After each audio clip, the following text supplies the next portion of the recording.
네, 정은호입니다.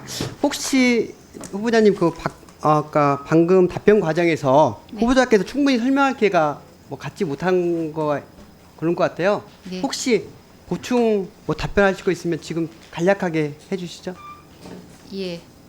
아까 언뜻 제가 정확히 말씀을 못 드린 게 제가 일저자면 제자들은 그러면 학위를 취소해야 되는 거 아니냐 이런 그 말씀이 좀 있으셨는데 네네. 거기에 대해서 충분한 답변을 못 드려서 저희 그 연구 생태계가 되게 학술 논문을 그 게재한 다음에 또 발전시켜서 그 석박사 논문으로 이어집니다. 네. 그래서 그런 논문들은 그 충남대학교 같은 경우 대부분 대학이 그렇습니다만 학위를 위한 의무 조건으로 되어 있습니다. 그러니까 그 지도교수랑 게재한 공동 논문들 그게 제1저자든 규신저자든 그거는 동등한 자격을 가지고 학위 논문을 낼 수 있는 성립 조건입니다. 학위 논문을 취소하는 조건이 아니라 그렇죠. 학위 논문 취소 안 된다는 거죠?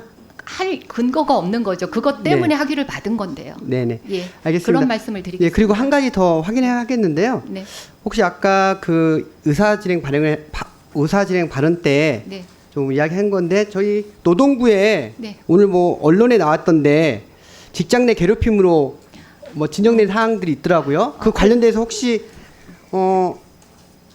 여러 가지 말씀을 하고 싶을 거 있을 텐데 고용노동부에 후보자를 상대로 제기된 노동관계법 위반 신고 및 접수 및 처분 내역이 있죠? 그게 전혀 기억이 없었고요. 네네. 그러니까 이제 제가 기관장으로 네. 직원들 사이에 이런 분쟁들이 신청됐다 취소되기도 하고 네. 그런 사건의 하나라고 저는 이게 본인 아닙니다. 후보자가 아니라 절대 아닙니다. 기관장으로서 그렇습니다. 나왔던 예, 부분들이고 이 부분들도 또 해결된 거죠? 그게 문제가 됐던 기억이 전혀 없는 걸 보면 네. 그러니까 그게 초기 단계에서 신고가 됐다가 취소된 사건으로 그렇게 추론이 됩니다. 네네. 이런 사실이 확인되지 않는 부분을 가지고 혹시라도 국민들께서 오해에 있을까봐 네. 직장 내 괴롭힘으로 또 규정될까봐 제가 한번 네. 질의를 했습니다. 네.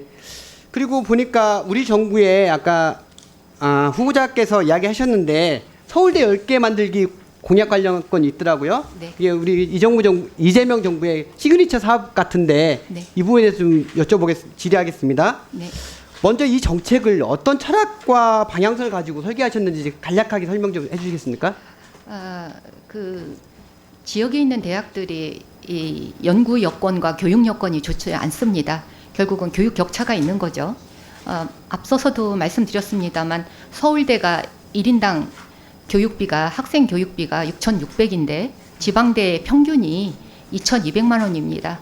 그래서 서울대만큼은 아니더라도 어느 수준까지는 좀 그 재정 지원을 받아서 교육과 연구에 투자를 해야 우수한 연구 환경이 되는 거 아닌가. 네네. 그래야 지방 성장을, 지방 혁신을 이끌 만한 동력을 지방 대학들이 갖는 거 아닌가. 그런 관점에서 네네. 그러면 1인당 교육비를 서울대 수준으로 확대한다는 부분만 좀 그건 가지고 국민들이 알고 있는 부분이 있는 그건 거잖아요. 아니고요. 그런 부분에서 그럼 재원을 어떻게 마련할 지금 것이냐. 사실은 우리나라 이야기되는데. 고등교육비가 네.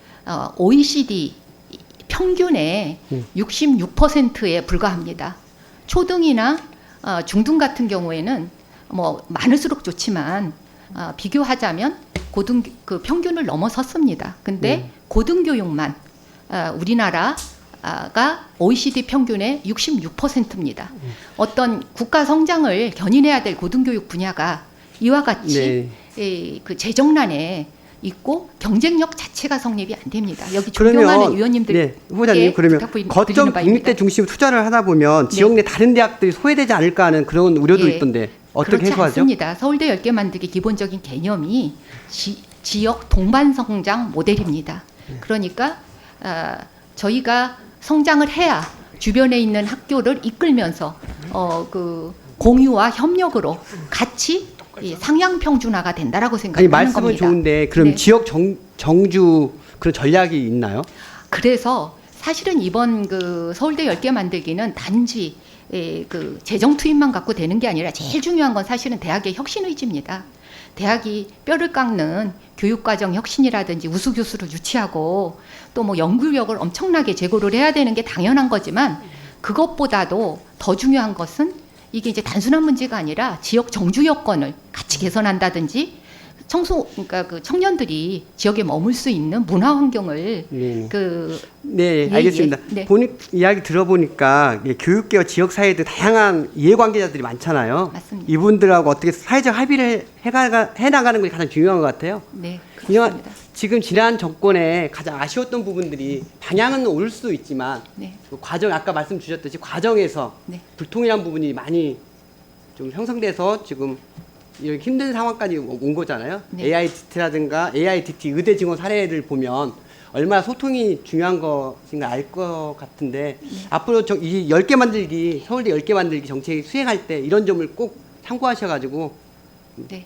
좀 확실하게 이재명 정부의 시그니처 사업으로 성공하길 빌겠습니다. 위원님 바라겠습니다. 말씀 명심하겠습니다. 그리고 한 가지 이제 평화의 소녀상 관련해서 한 가지만 질의를 하겠는데요. 네. 보니까 언론에 나왔던 부분들이 평화의 소녀상 설치할 때 뭐 불통이라든가 네. 또 갈등이라든가 네. 혹시 후보자의 그 역사적인 생각이 또 다르지 않은가 하는 그런 오해들이 있더라고요. 네. 그 부분에 대해서 간략하게 설명 아, 부탁드리겠습니다. 소녀상에 대한 그런 인식은 사실이 아닙니다. 그 총장 임기 끝날 때까지 소녀상을 철거한 적도 없고 지금 현재 존치되고 있습니다. 한 번도 철거라는 말을 제 입에서 한 적이 없습니다.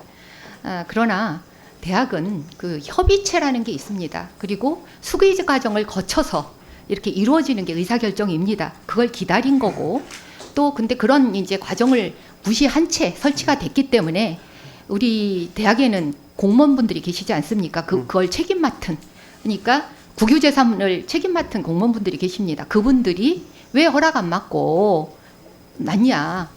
그러니까 그 행정 절차를 해야지 본인들이 나중에 감사의 지적을 안 받죠. 그래서 그 절차를 한 것뿐입니다.